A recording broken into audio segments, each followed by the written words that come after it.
All right. Hi, everybody. Good morning. Let's get started. Yay, a little bit rocky. So I am Michelle, and I work at Felton Institute, and I'm going to be presenting today on my presentation is called Building a Web of Wisdom, and it's talking about the process of designing an early childhood mental health program embedded within an early care and education setting. So I'm going to talk about the process that we've worked on so far at Felton and where we are and what our next steps are. And I won't go into too much about who I am. Hopefully you guys saw my bio, but I'm a licensed clinical social worker, and really my whole career has been focused on early childhood. So what is Felton? Just a little bit about Felton. We are a social service agency, so we are a nonprofit. We're governed by a board of directors. We have over 500 employees, and we're a $90 million organization. So we have over 50 programs across 9 counties.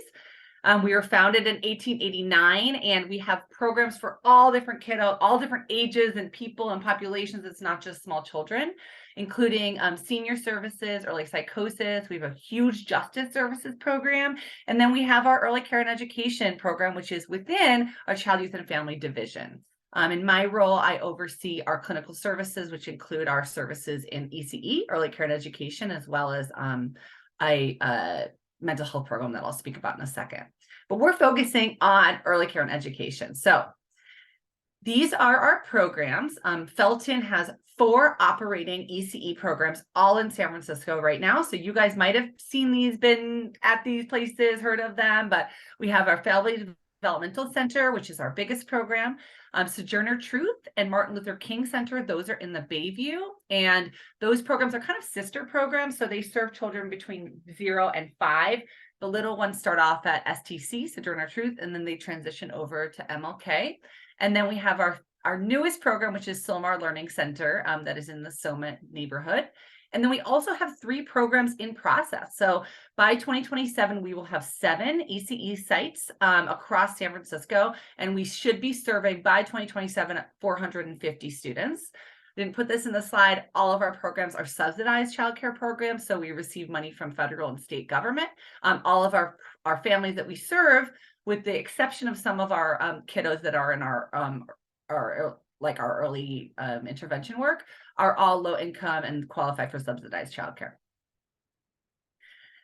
In addition to those ECE sites, we also have something called the Full Circle Family Therapy Program, and this is funded through Department of Public Health. And we serve children up to 18 years old with educationally related mental health services, as well as a contract directly with SFDPH. It's a community mental health program. So what that means is that we see children in the clinic, at home, and their schools within the community. And we use evidence-based practices. These are just some examples of those. Our service model for our ECE programming is that we are not just childcare. So we have we do developmental screenings for our kiddos. We have low ratios. We have our early care and education, early intervention and inclusion services, play-based curriculum, as well as a 2-generation, multi-generational approach. So a big part of Felton's work is working with the whole families, not just with the kiddos themselves, but also with their parents, with their grandparents. So we have a big and really robust set of family support services that we offer. And that's a big part of our model that you'll hear me talk a little bit more about. So I'm going to share a video, and it's so hard sometimes to get videos to play on PowerPoint slides. So we'll try. I'm going to mess around with it and do my best. It's 7 minutes. I think in the interest of time, I'm going to cut it a little bit short because I have so many things to get through. But this is a video that highlights what our inclusion programming looks like. And so it gives you a flavor and a sense of what it looks like to what the model is around how do we serve children with special needs within an inclusion setting. So that's really the crux of our model at Felton, is that we're supporting children's special needs in terms of their special developmental needs, but within a setting in which there's typically developing kiddos. So let me know. I'll start playing it, and then you guys let me know if the sound's working. You can hear that? Awesome.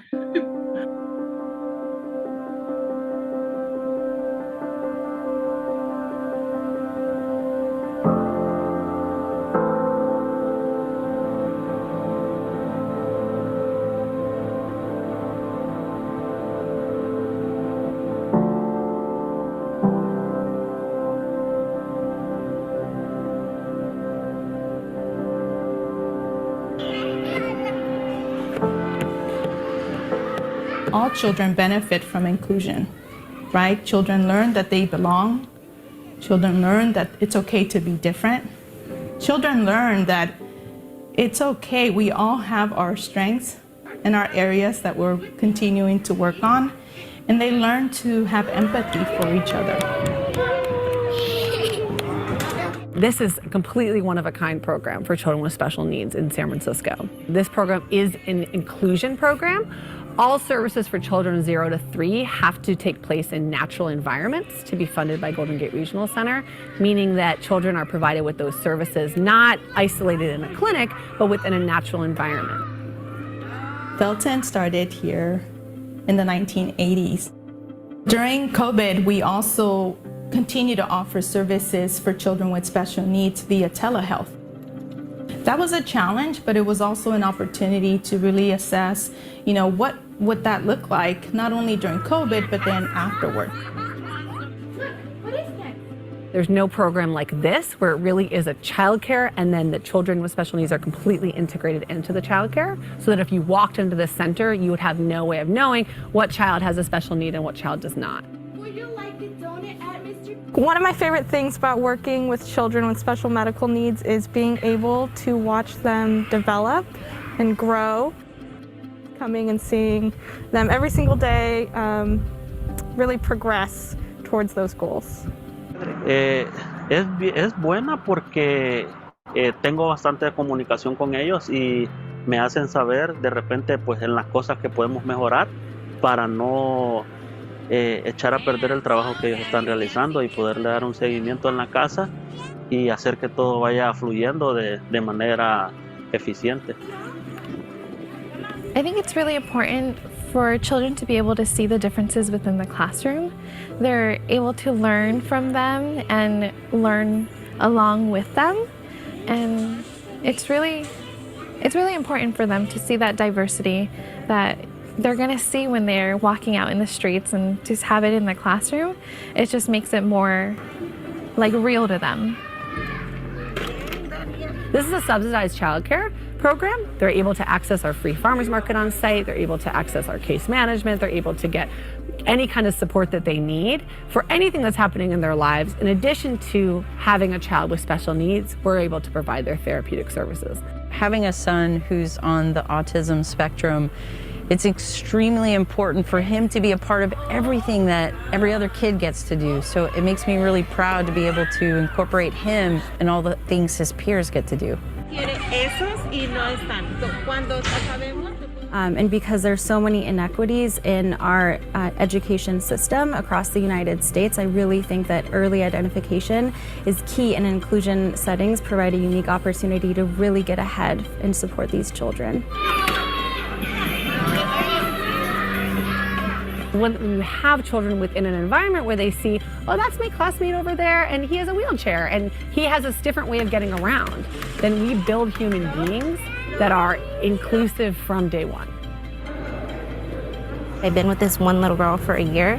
Our relationship is just something I've been, a little bit special, and I've just enjoyed working so closely with the families. And, all families need support and resources, but the resources and support that kiddos with special needs and their families need are always a little bit different. And I feel like it's my job, and not just getting to know the child, but also getting to know what the family needs.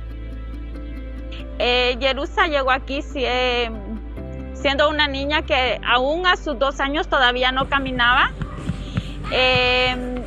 Y pues ver a los niños la motivó a que ella tenía que seguir una rutina que hacían los otros niños, y pues le ha beneficiado en todo porque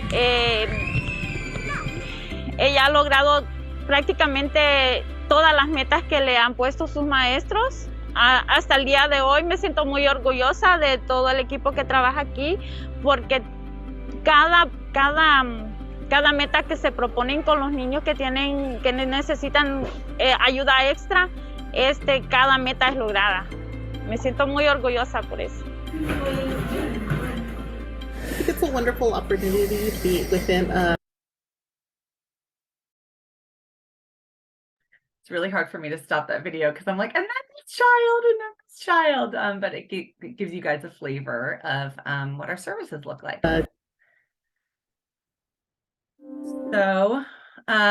So who's on the child's team at Felton? So you saw a lot of the folks represented there in that video, what our inclusion program looks like. We have early educators as our head teachers, assistant teachers, teacher assistant floats that work with our families, as well as the early intervention teaching assistant.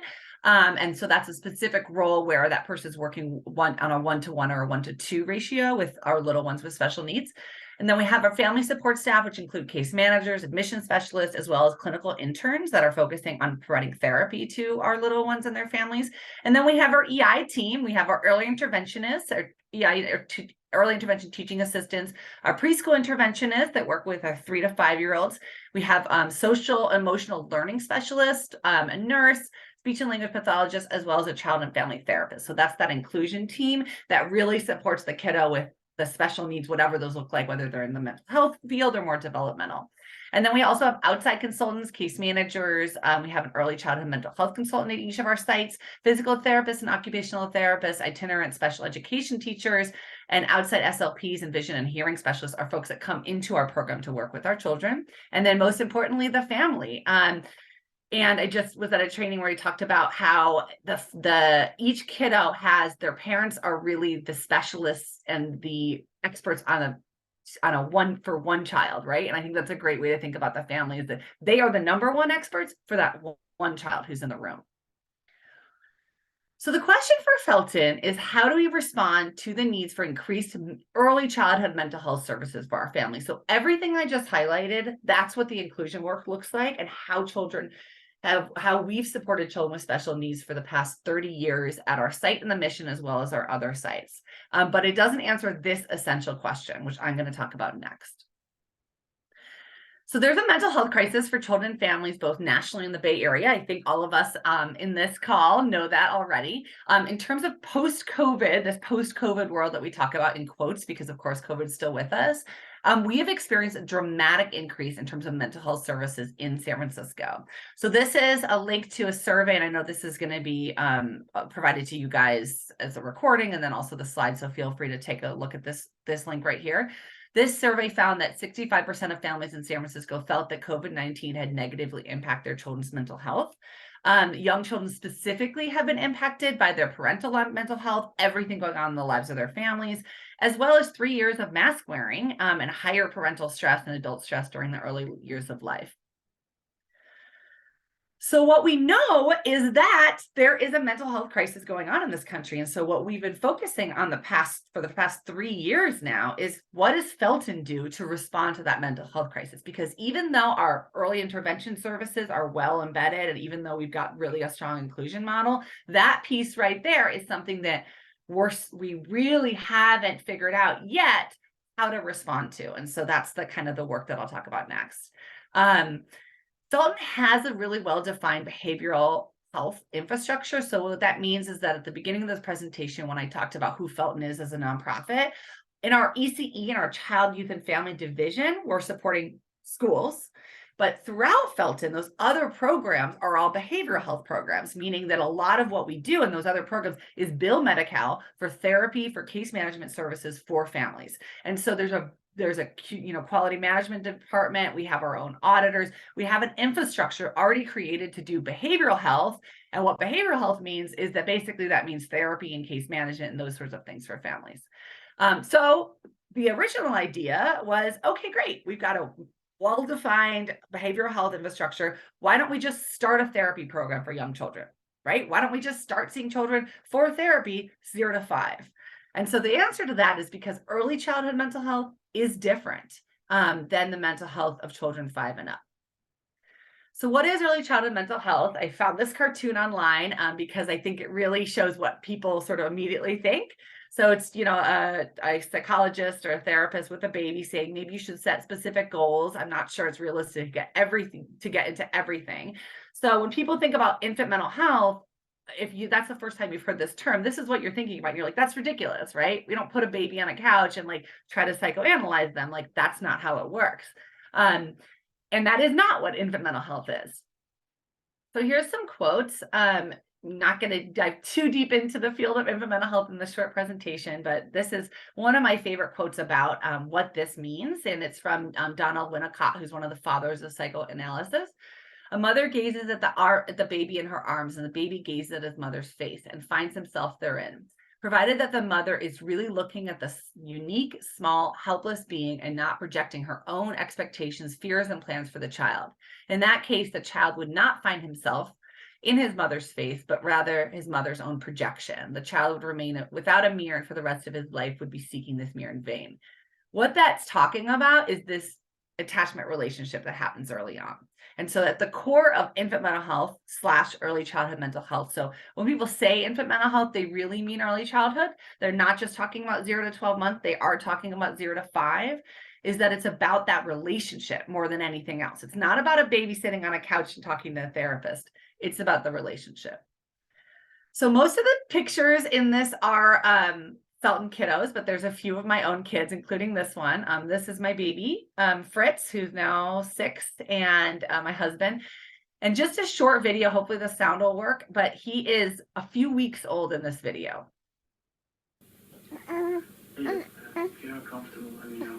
I have to take the air mattress. You stay in your own bed. You're so pleasant. You're such a lovey. Who's my little Buddha? Who's my little Buddha? You know what's funny? So I think just that little tiny moment, I found it and it spoke to me because this is a tiny baby. He's a few weeks old, right? He is still in that phase of development where children are mostly sleeping. They only have a few times within the day that they're really alert and awake. But in those moments, that connection that he's making, look at how connected he is. Look at how drawn in he is. And he's kind of imitating and playing with my husband in that moment. And this right here, children are so primed for this early on, and their brains are growing so quickly that these little early moments, even though they're tiny and a few times a day, are so important in terms of what they mean for the brain development. And so that's basically the crux of why early childhood mental health is important, right? Because we have these relationships and we have these moments with these children early on. And how do we make sure that those moments are as rich as they can be? And it's about the relationship between the parent and the baby. It's not just about the baby by themselves and let's fix the problem with the baby. So whenever we think about early childhood mental health, we are thinking about it as the name of my presentation. It's a web of support because we are supporting the family and we're supporting the child. So supporting the family to support the child and supporting the systems to support the family to support the child. So you'll see that in a little later slide, what that looks like. So to answer this question of what does Felton do to respond to the mental health needs of our littlest citizens, we started a infant mental health collective impact task force in January of 2022. In July of 2022, we received a grant to help us with this work, a cross-sector collaboration grant from First 5. Some of you guys might know that First 5 and the Office of Early Care and Education have now merged. And so the Department of Early Childhood is who funds all of these services. So it was First 5, now it's DEC. Anyway, it's for $180,000 to create, to do the programming, planning, and cross-sector collaboration and partnerships. Across sectors means across education and the health sector. So we started this task force to answer this really deep, really rich question of what does Felton do and how do we respond to the infant mental health, the mental health of our littlest citizens. These are the folks that are on this task force. So we work really closely with Hilltop High School. We are co-located. The video you saw is at our biggest location in the Mission. Hilltop High School serves pregnant and parenting teens. It's co-located at FDC. And then these organizations, I won't read them off, but these are the folks that are involved in that task force with us, community-led, as well as health organizations, as well as big funders like SFDPH. The goals of the task force was to think about what does early childhood mental health, when it's embedded within an ECE program like ours, look like? What are the unmet needs in our community? And what can Felton do in terms of meeting our needs? What's the Felton job here? So the first thing we thought about as part of the task force and what came out of our task force was how do we center our parent voices? So we started off by doing focus groups and we asked our caregivers a series of questions around what are they looking for in terms of mental health specifically for the little ones. These are our focus groups. We had 5 focus groups. We had an English speaking just an English speaking focus group for anybody. We had one in Spanish, we had one in Cantonese, and then we also had one specific for Black and African American caregivers. And then we also did one specifically for our young families because we work with this population of young parents. And so the teen parents have slightly different needs than our other families. We had a number of different staff members facilitate that had a language and a culture match with these different groups. These were the big themes that we came up with. So the big one was community. Guess what? People are wanting community.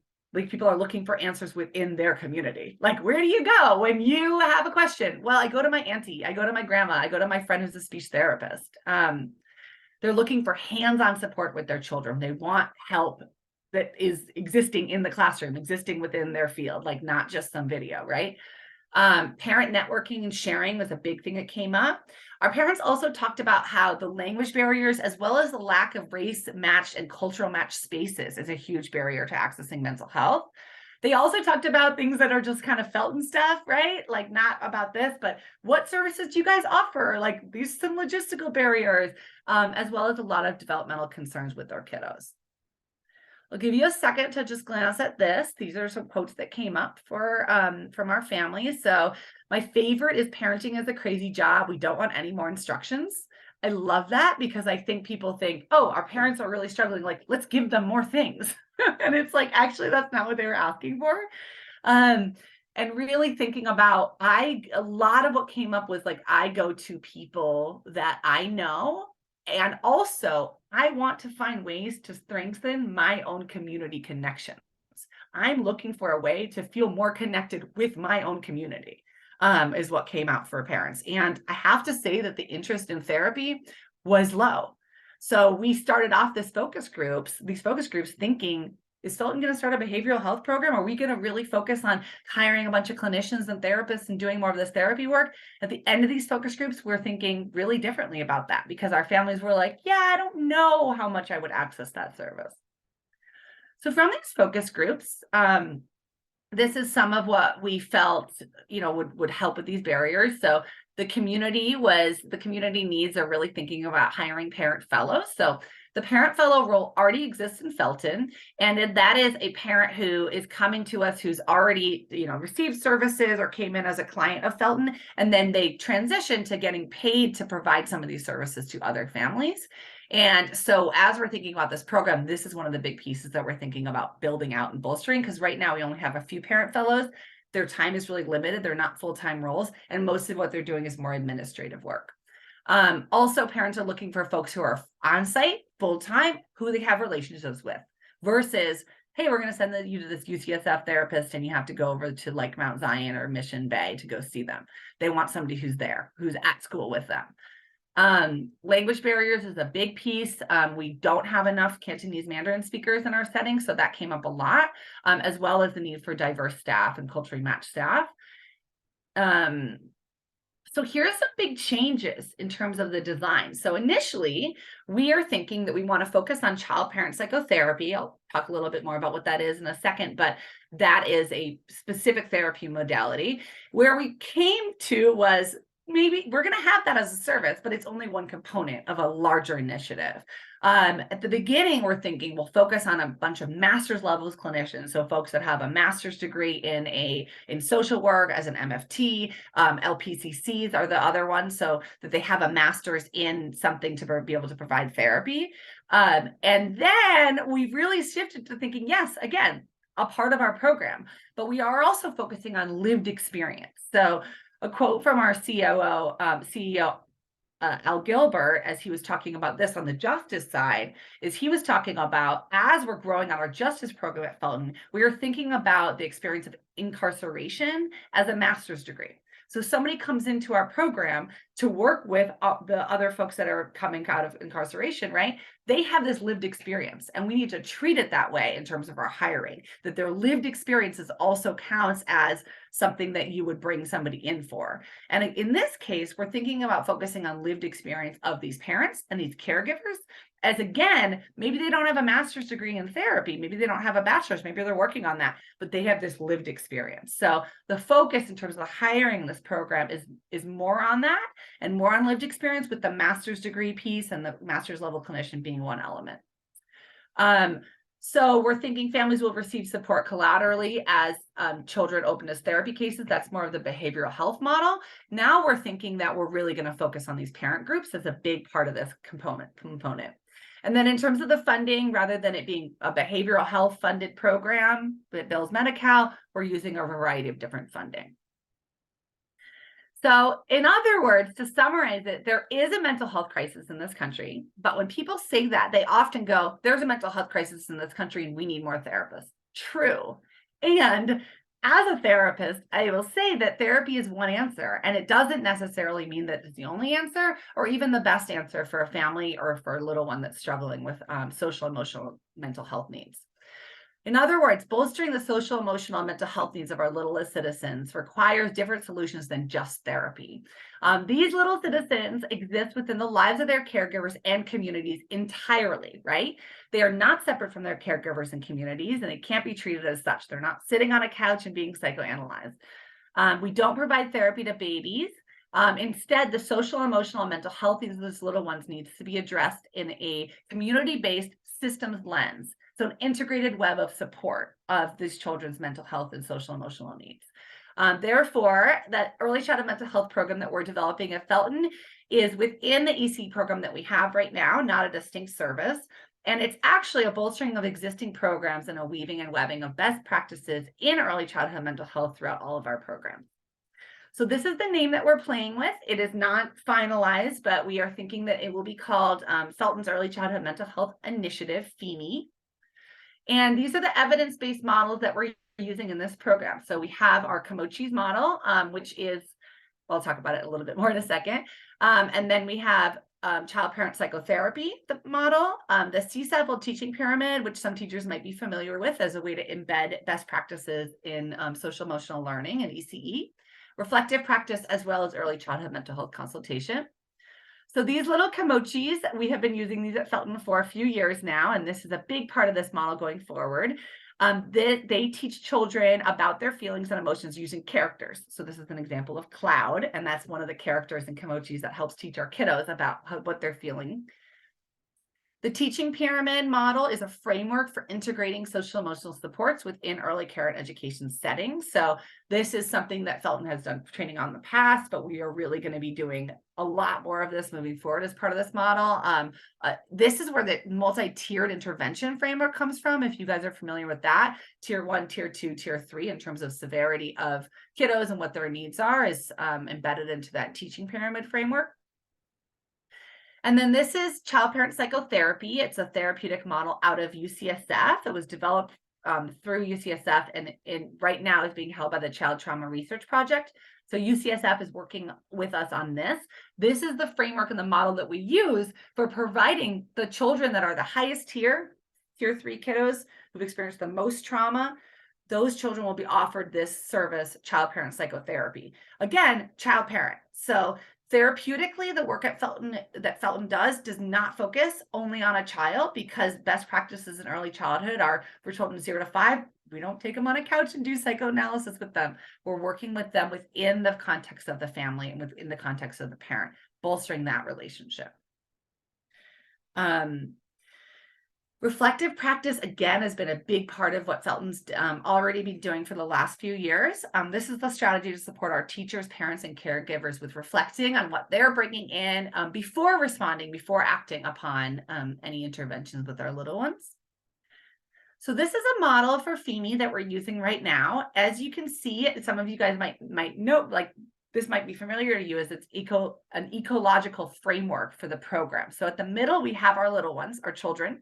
They are bolstered by our families, and that's bolstered by our community, in this case, our classrooms. This is what the children need in order to really have their social, emotional, and mental health needs responded to. So our evidence-based models are incorporated into this framework. So we have our Kamochis in the center, as well as we're starting Kamochis groups with our parents. That started yesterday, actually. It's really exciting. And then you see our children will be targeted with the child-parent psychotherapy model, building bridges on attachment vitamins, which is on that family part. Those are the groups that we do with our caregivers to think about and to talk to them about best practices in terms of attachment, in terms of early childhood mental health. And those groups are led by our parent fellows. So a big part of this work is that parents will go through these workshops, and then they will lead these workshops. So it's all about just this creating this system of support so that best practices are embedded along the way. And then for our classroom, for our teachers, we're looking at the teaching pyramid as well as reflective practice and then additional trauma training. And then all of these services will be governed by an advisory board, FEME advisory board. So if you go out from the classroom, the community, this is how the community is continuing to support this work. Our partners will support ongoing success of the program, monitor progress and troubleshoot, and also respond to individual children and families who are struggling to serve. So these are our next steps. We are working on a staff survey that's going to go out this month to get some more information from our teachers on what they're looking for before we finalize the program, because this is, I'm showing you guys still in progress. We are applying for additional grants to fund the first 5 years of our program, as well as starting to do some hiring and onboarding, which we hope to do for the new school year to serve this community. Okay, I know I have until 10:15, so this is my last slide. Felton is always hiring. So for folks that are interested, we are always looking for educators, staff who are passionate about inclusion and early intervention, special education, as well as mental health. So here's our open positions, but also we don't, because of our growth, like I just told you about a new program, and I also told you that we have 3 more sites before 2027. I love doing like informational interviews with folks. I love connecting with people, even if there isn't an existing job. So if you or anybody else you know are really interested in learning more about the program, that's my email. And so folks can just reach out to me and just be like, hey, I'm interested in learning more. And we're always happy to give tours. Or you can, just stop by at Family Developmental Center and try your luck there. And we might be able to say hi that way. So we also have, hi, Hannah. She's one of our early interventionists in the program. So those of you who are students, you can always chat with Hannah about that work and about working at Felton. So that is it. I'm right at time. Yay, I made it. I'm sorry I talk so fast, you guys. So I'm glad that there's this is recorded so that folks who are interested can go back and look at the slides.